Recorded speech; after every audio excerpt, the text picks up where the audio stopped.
Welcome into the Alabama Bass Trail podcast presented by Phoenix Boats. I'm Kay Donaldson, the director of the Alabama Bass Trail and your host for this week's podcast.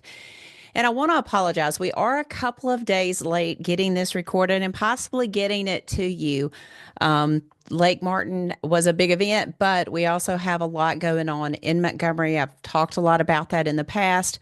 And unfortunately, I had to be in Montgomery a large portion of the day on Monday and then even more of Tuesday. So I have been out of pocket doing some work down in Montgomery on different a couple of different things, but the slot limit and everything that's going on. I've been very busy down there and working on a couple of other issues that are going on in the Southeast and with some of our neighboring southern states that Alabama is also working with on a federal level. So there's a lot of things that go in to a day in the life of Kay Donaldson, and it does not just revolve around the tournament series. So I have been extremely busy down there and am just getting a chance to come and take care of recording this podcast. This is your podcast for the week of February the 24th, your post Lake Martin podcast. And before I get started with the numbers and how it all kind of shook down at Lake Martin, I do want to say we had two of the Marine Police officers come to our team this week and talk about the amount of respect that our anglers showed them, whether they pulled them over to just get look at their license, their fishing license, or to look at all the things in their boat or whatever it was. They mentioned that our guys had been jam up. Everybody had what they were supposed to have, and they were very complimentary of the anglers participating in our event. So I do want to thank you for that. I know that this new law is new to them and new to anglers and new to the people that live there on Lake Martin. So I do appreciate everyone abiding by that. As to my knowledge, we didn't have any tickets given for violation of the new law. So that was good. I was not made aware of any of those, and I'm going to go ahead and cut my phones down. I apologize for that. I say that every week. They just tend to go crazy. But I do want to thank everyone for the respect that they shown the officers that were there, as well as, everyone else there at the park. It was a really great event. 223 teams participated. We did have one team. One person had been in the hospital. Another one on that team had been injured. It's a husband and wife team. They're unable to fish this season. They did withdraw from the tournament the week of the tournament, so we aren't able to replace that team. 205 limits were weighed in, so that's a little bit down from the year before. 217 teams actually weighed in. 1,060 bass were weighed in, and 1,060 bass were released back out into Lake Martin. 260 largemouth, 800 spotted bass. Overall weight was 1965.68. We had one bass that went over 5 pounds, and the winning weight was 1744. Chris Rutland Coby Carden took home their win, sixth win on the Alabama Bass Trail South Division, and they did, of course, have the 1744 bag, which I believe, if I'm not mistaken, that is the heaviest weighted bag we've weighed in on Lake Martin. So I'm not saying it's the heaviest weighted bag ever to be weighed in, but it's the heaviest bag we've had in Alabama Bass Trail history. And Lake Martin was not on the trail 2014, 15, or 16, but it has been on the trail since 2017, serving one time as our championship lake. So that kind of gives you a history there. Four-way tie for 34th place at 1088, and most mentioned 82 bags were between that 8 and 10 pound range. So pretty normal there. I think last year was around 150 or so bags that fell within that weight range, but that's pretty typical. I think pretty much everything lined up as it has for Lake Martin. That is one of those lakes that I think everyone, especially at the early time of the year, everybody wants to weigh in because they want their points to go to the championship. And it's an easy weigh in simply because the water temperatures are low. The fish are not typically caught out deep. But we are going to talk about that a little bit later on when I get into the third segment of the podcast. So, as always, Sandra Fuller, Tallapoosa County Tourism, as well as Explore Lake Martin, do a phenomenal job. They roll out the red carpet. They were there Friday night at our meeting, Central Alabama Community College. Thank you for letting us use the Betty Carroll Graham Center as our meeting location.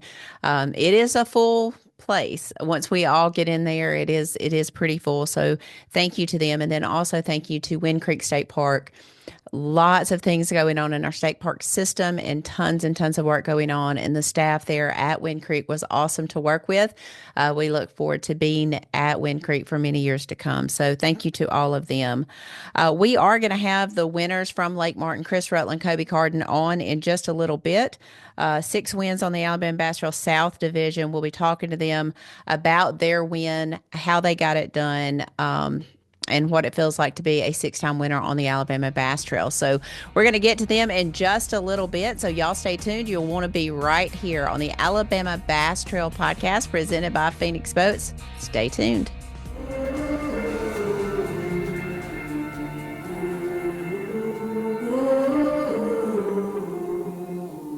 Things you let me see.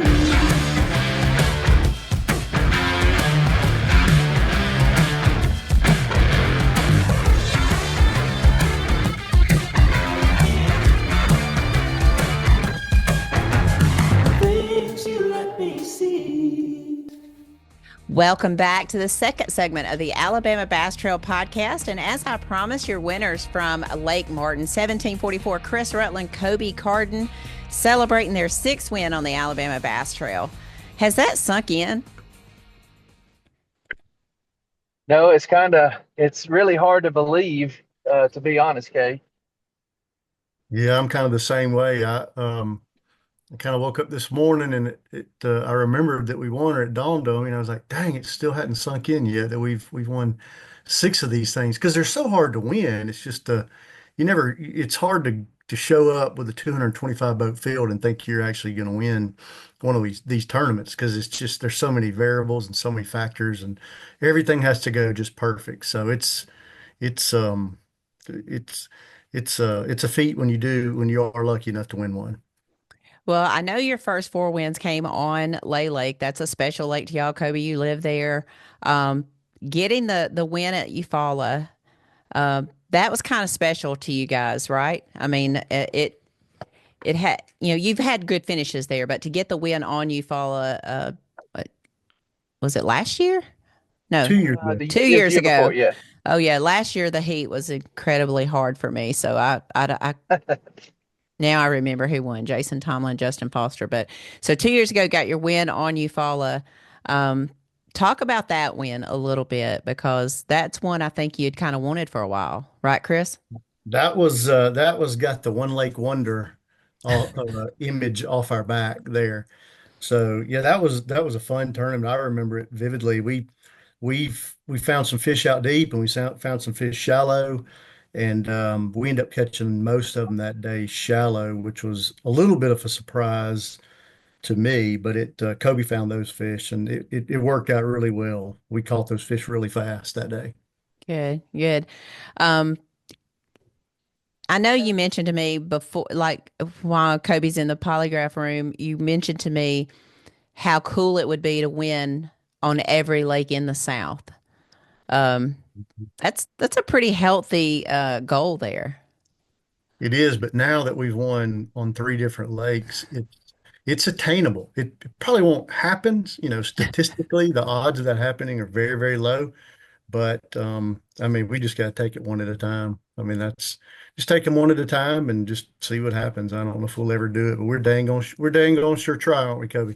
That's right. How many years between y'all do you have fishing experience in the state of Alabama? Ooh, you got a calculator? Um, Yes. You're the let's So see. I, insurance guy.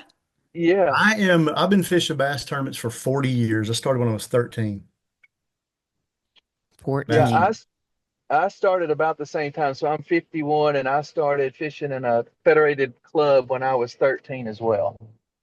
Okay. So that's 40 and 38, so 78 years. 78 years. Ooh, that We're Wow. sounds, old. ooh, Yeah. that sounds like a lot. It does sound like a lot. It does sound like a lot. I know, Kobe, how many times have you qualified for the Bassmaster Classic? I've qualified twice. Twice. Chris, I never have. you I've never never. have. Okay. No, I never have. I made it to the Federation. I think I made it to the Federation Nationals one time, and that's about as far as I've gone as far as that goes. Okay. I know you fished the Alabama Bass Trail South Division since the inception of the Alabama Bass Trail. Again, so you're averaging a win every other year. So that's pretty dadgum good. A lot of high finishes. Probably, I don't have the math, but I would say probably one of the winningest, cash winningest teams on the Alabama Bass Trail.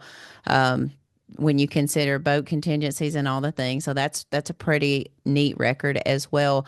When you heard about the Alabama Bass Trail 12 years ago, what were your initial thoughts? I want to be honest.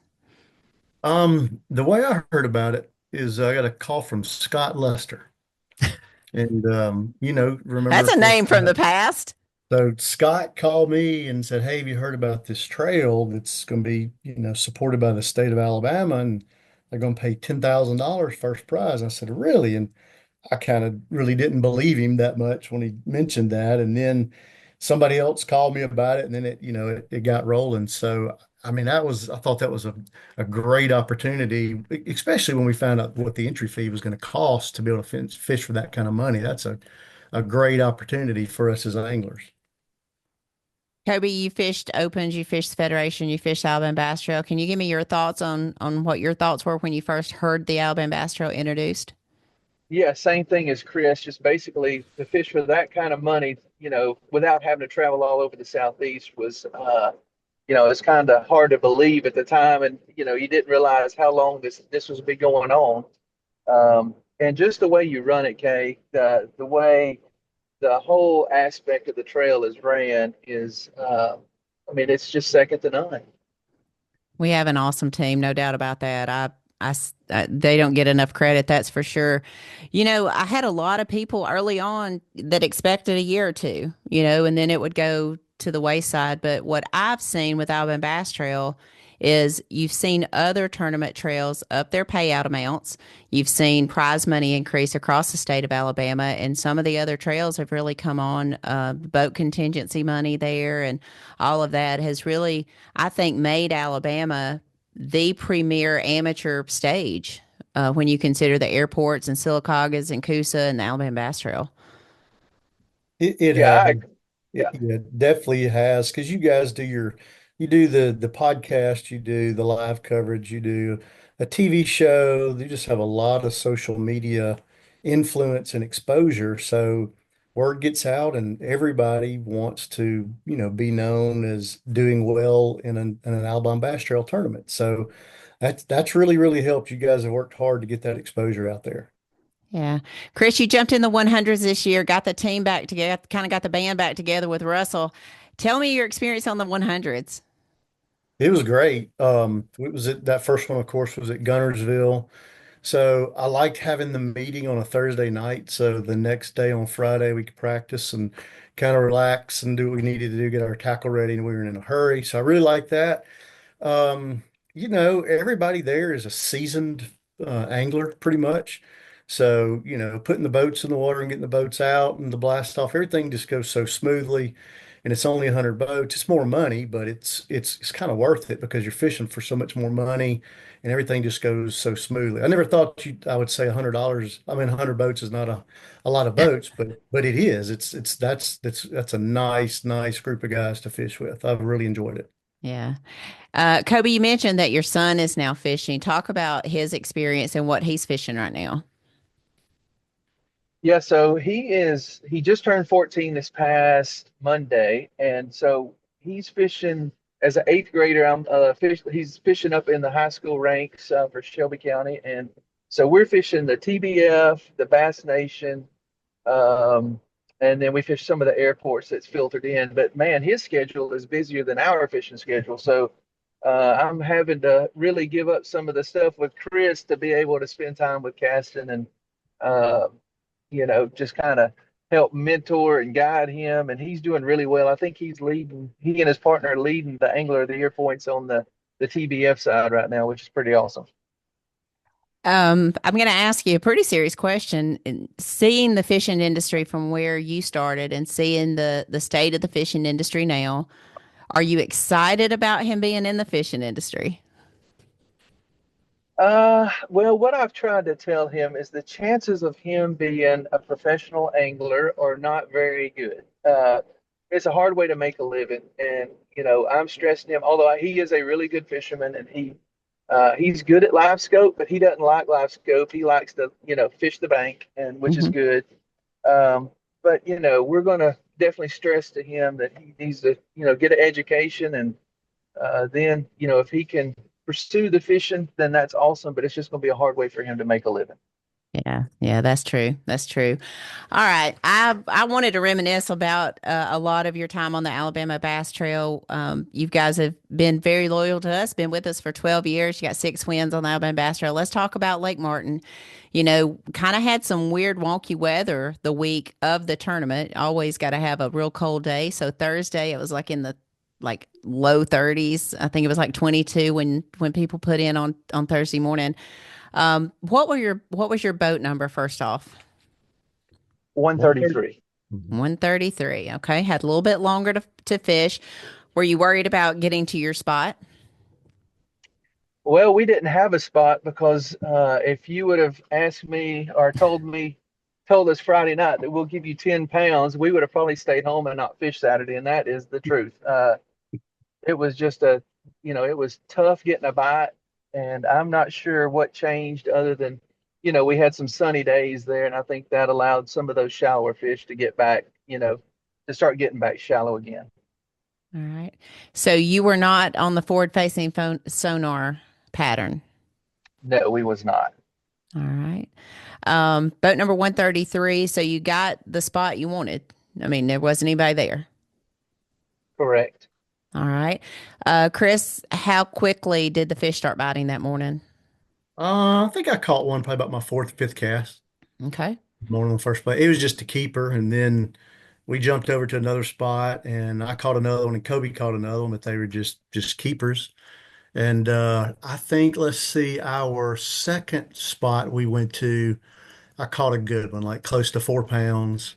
So when that happened, that changes everything on that lake. When you can Hmm. catch a fish that's, that class, a 4 pounder, at least now you've got a chance to catch, to get in the double digits as far as the weight goes. Hmm. So you catch two of those, now you can win as long as you catch three more, 2 pounders, 2 and 2.5 pounders. So once we caught that fish, our attitude changed a lot. So we really started getting after it then because we kind of figured out exactly what they were doing, and we realized there was the fish were biting, and there was a lot more of them up shallow, ready to bite than there were, the couple of times we practiced the previous week.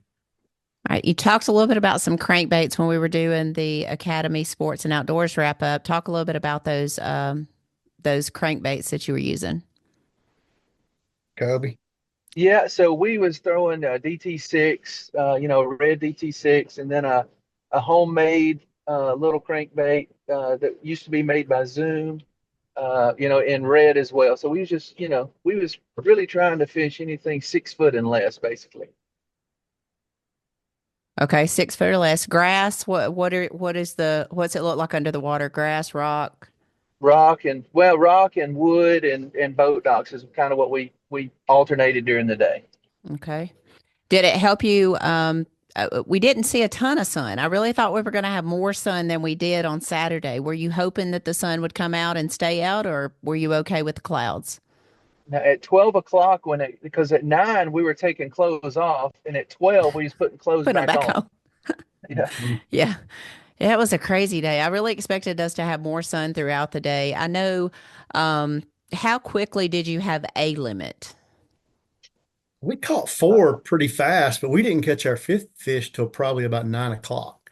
Okay. We finally caught our fifth fish because I remember Yeah, we we caught looked at the four. clock. I think it was 9, like basically 9:11 when we had our limit, Yeah, I it think. was nine Yeah. eleven. That's right. Because you asked me and I said 911. That's right. Yeah. Yeah. So we caught four pretty quick. And then we had two or three bites that just didn't hook up. And then it took us a while to get that last one. Um, And then it just was kind of pretty steady the rest of the day. We had about four flurries where we hit um, some different areas where we caught several fish, like 4 to 8 fish in an area.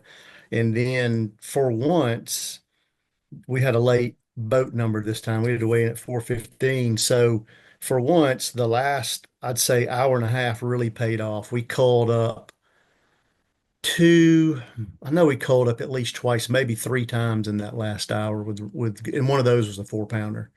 So Okay. it really paid off us having, because we weren't in such a hurry. If you got to weigh in at 3 o'clock, you're in more of a hurry. So we were able to go back through some areas that we didn't get bid on earlier, and we caught a couple good fish when we went back through them later in the day when the conditions changed. How many spots do you think you hit all day? I don't know. What do you think, Kobe? 30? Yeah, probably 20 to 30, I guess. Yeah. Is Yeah. that normal at Lake Martin? I mean, the water was up considerable as to what it has been before when we've been there in February. Typically, I think we lost Kobe, but typically the water's down 7 or 8 feet when we're there. This time it was only down about 3 feet. Did that give you a little bit more, a few more spots that you could go that maybe you couldn't have gone if the water had been down? Yeah, I think so. It came up almost 5 feet during the week, and then by the time the tournament started, it dropped about a foot, which Okay. I think that really helped because it got so muddy, came up so fast. And then I think the water settled down a little bit and cleared up just a hair, and then it came back down. And I think those fish that were kind of chasing that high water, once it started coming back down, it kind of got them locked in on some stuff, on some boat docks and some wood and some rock, because there was just so many more fish up on the bank and wanting to bite Saturday than there was even Friday for us. So I think it Okay. really helped. Okay. I'm sorry. Kobe, can you hear us? Hold on just a minute. I'll see if Kobe. Yes, can you hear me? Okay. Yeah, we've got you now. We dropped you for a little bit, but you're back with us. You're back with us. Um, I was talking about just the water level. Typically, when we go there, it's down 7 feet. It was still up about 3 or 4 feet from where it normally is, and the areas that it allowed you to get to. I was wondering if that gave you a little bit more area to fish. We didn't hit the motor on the bottom as much as we usually do. Hey, Toby. That's true. It was typically, I know when we drew in blast off, you can see a tremendous amount of the bank, and that just wasn't exposed this time. Yeah. I did want to ask with the new law, with the 100 feet from structures, of course, that's bridges, boat docks, and the shoreline. Did you have a harder time? Did you have a harder time running the lake, or It No, was for the boat. we a lost him loose. again? Yeah, I think you were going to say that not really. I mean, you just got to pay attention. There's a few areas on the lake that of course, the bridges are very obvious, but there's other places like in some of those creeks, where you just got to stop and just idle, just because you don't know if how aggressive the water patrol is going to be with that new law. And Hmm. nobody carries a rangefinder around with them. I mean, 100 feet's Yeah. 33 and a third yards, so it's really just a judgment call on that. So you don't know how aggressive that officer may or may not be on that. So you better watch yourself right now up there because they're probably really trying to make an impression that they're going to enforce that law right now. Yeah, I know I talked with Sergeant Brooks over the week, just actually on Tuesday. I talked with him at great length. And, the thing about it is that's a big issue with homeowners. And homeowners stay on the line with the Marine officers. So I understand where they're coming from. I will say that they were very complimentary of our guys, and everyone that they did check had all the things they were supposed to have. So that was good. I was glad to hear that. And they said they were jam up people and had no issues. So hopefully that stayed the same. I was hoping we would get Kobe back in here, but it looks like maybe we lost him again. Looking forward, I'll talk about this just a little bit. Looking forward, you've got Logan Martin in March. Then we go down to the Alabama River. I believe we have Eufaula in. Whoops, Kobe's back. Let's see if we can get him. You there? Yeah, I'm not sure. I'm traveling for work today and I'm on the phone and it is I'm in Gulf Shores. I should have plenty of service. Well, I'm not mad at I. Well, I am mad at you that you're in Gulf Shores. Um, what I was bringing up to Chris is we've got 4 tournaments left. Next month, we go to Logan Martin, and then we go down to the Alabama River in April, back to Eufaula in May, and then finish up at Lay Lake, which I know y'all can't hate since you have several wins there in June. Is it looking at the next tournament, or is there a certain tournament on that next 4 that really has your interest peaked? Oh, I think we both really like Logan Martin. We had not last year, but the year before, we had a really good finish there. Basically, I think it was pretty close to the same time frame. So Okay. I'm looking forward to Logan Martin. I'm looking forward to the whole schedule, to be honest. I think that the schedule sets up pretty well for us this year as far as when our strengths are, what we like to do. Well, I mentioned at the tournament, win and you're in. That automatically punches your ticket for Wheeler Lake in October. What's your experience from both of you? Chris, I'll let you start. What's your experience on Wheeler Lake, or do you have any experience on Wheeler Lake? I've spent about a week on Wheeler Lake. Kobe and I fished a team event up there 10 years ago and did real well. We won the event up there, but other than that, I haven't been back. So, but Kobe, you go ahead. Kobe's done well up there. Yeah, I've won a Bass Nation there. I think I finished second in a Bass Nation there. Never in the fall, always in the spring. But from what I saw, the lake's getting. I mean, Wheeler's one of the best lakes in the state right now, from what I can see. And we did a high school event up there last spring, and the kids did really well. So I'm looking forward. I'm sure that we'll probably end up fishing that and be throwing a buzzbait, I imagine. That typically is a good lure. I don't Yeah, live on Wheeler Lake anymore, and I haven't spent any time on Wheeler in a long time. When you run the Alabama Bass Trail, I'll just be honest with you. Fishing is not what you want to do in your off time. So I can't say that I have been on the water at all, except when we were doing live coverage. So, well, congratulations. $15,000 from our money. You got another $5,000 boat contingency money, $2,000 from AmFirst. $22,000, and that's just what I know about on a $320 entry fee. You cannot be mad about that. no, it's insane. Yep. Yeah, Well, we're I excited. well, good. I'm tickled to death for you. I want to thank y'all for being so loyal to the Alabama Bass Trail. Thank you for fishing with us. Thank you for being good ambassadors for us. I hope y'all have a good rest. Anything else y'all want to add before I let you go? We just really appreciate you and your staff, and that you hold everybody to the same standards, and the integrity of the trail is very strong, and I think that's pretty obvious when you have a trail that fills up in 7 or 8 minutes when you open the doors to let people sign up. So it speaks for itself. You did a good job. Just keep it up, and we appreciate it. Thank you. Absolutely. Yeah. Thank you. Thank you. Y'all guys have a great day. You There too. you have You it. too. Your 2025 Alabama Bass Trail South winners on Lake Martin, Chris Rutland, Coby Carden, their 6th win on the Alabama Bass Trail South Division. Y'all stay tuned. We'll be right back and wrap this thing up. Research and development is more than just time in the shop for us. It's time out here. Sweating the details. Making boats that work as well in the real world as they do on paper. From our R&D team to our anglers on the water, we have the knowledge and passion to build you the finest fishing platform in the world. Welcome back to the third and final segment of the Alabama Bass Trail podcast. I do appreciate Chris and Coby taking time to be on with me. We're supposed to record this on Monday, and my schedule just got out of whack and didn't have time on Monday. So I do appreciate them setting aside some time to be with us. So I do want to address some things in this segment. It's not a fun segment. It's not anything I ever like to have to do, but I do think it's something that we should do, and we should do it in our own platform.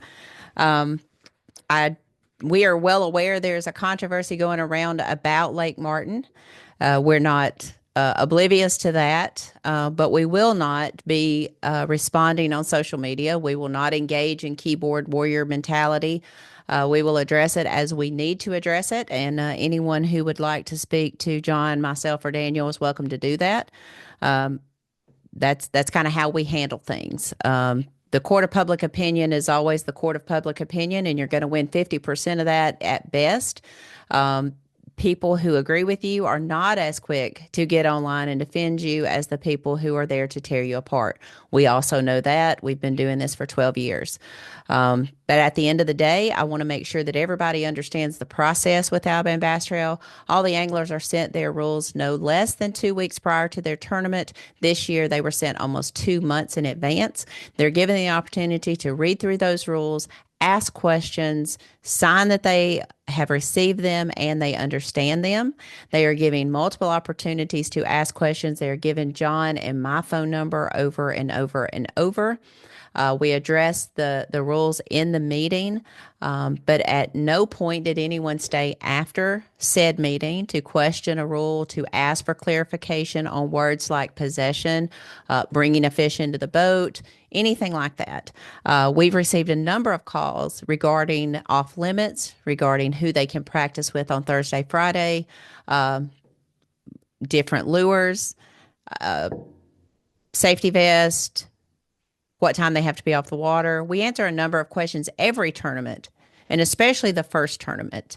And we answered a number of questions. I can't recall ever having someone ask me directly about the rule that's in question at this event. Certainly, Friday night, as we are there after the meeting down front, we are taking people who have new boats. We are answering questions about rules, different things. No, nor John nor myself had anyone question us on the rules. No one has asked John or myself our view on possession of what that is. Every tournament organization has a different understanding of what that is and a different interpretation of what that is. But the thing that I do want to point out is that John Simpson is your tournament director, and he has been the tournament director for some time. He is versed in the rules. He is an angler. It is not foreign to him. He has read the rules. He has viewed the evidence. He is not watching live when it is happening because they are setting up and they're doing all kinds of things. So he is not sitting there watching live. I am not sitting there watching live consistently. I get there at 3:15 in the morning, and by 11 o'clock, I've either had to go to the little girl's room, or I, have other people in and out talking to me throughout the morning. I try to watch as much as I can, but he's not watching live. So he doesn't have access to that. No one on our team felt as though this was a cause to involve him. Luke is on the water. Luke is covering them. Nothing was brought up to John during the day. When it was addressed with him, he went back and watched the video. He went back and reviewed the rules, and he made a decision. John is a fair tournament director. He is across the board the same. Names do not enter in when we're making a decision about a disqualification or a penalty. It just doesn't. We have been very clear on our disqualifications. If it's been on the water during an off limits, we've made the disqualification. When we've had a person practice with someone on Friday that is not their partner or their alternate, we made the disqualification. When we've had someone, in essence, self-report receiving and communicating information while on the water during the tournament, we've made the disqualification. We've pretty much set the standard for that we will disqualify someone. But at the end of the day, we have to stand by the rules that we can prove in a court of law that the decision we made was based on those. And when I asked John that specific question, he felt comfortable and confident in his answer that the decision he made, that he was confident in, and that he felt that he could defend that in a court of law. As our legal counsel has written these rules based on litigation, that's how they're written. So John understands the incredible scrutiny he's under, the pressure of the job that he's been asked to do. He understands that, and he takes great pride in that. You're not always going to agree with him. You're not always going to agree with me.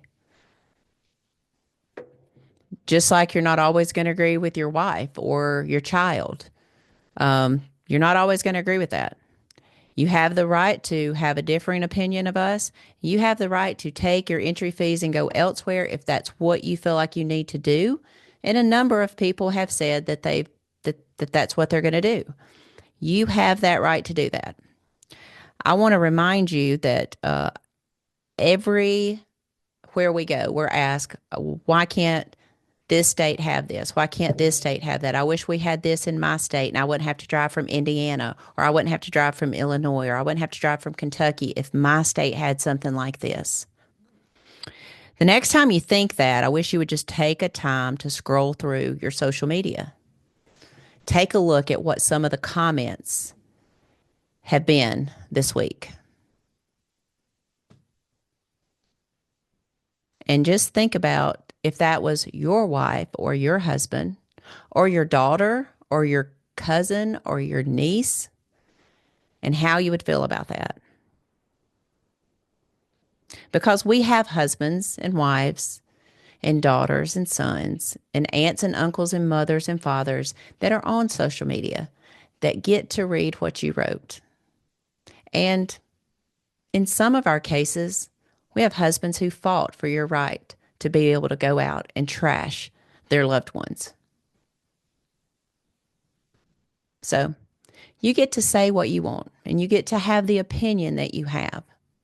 But when you think about why other people don't step up and do this, and why there are tournament trails across the country, one just recently that did not continue because their eyes were opened to what the fishing industry can bring, and they just wanted to do something good for the industry.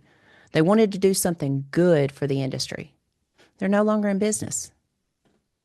So when you think about why other people aren't stepping up and doing this, be mindful of the way that you respond when you don't get the answer you want.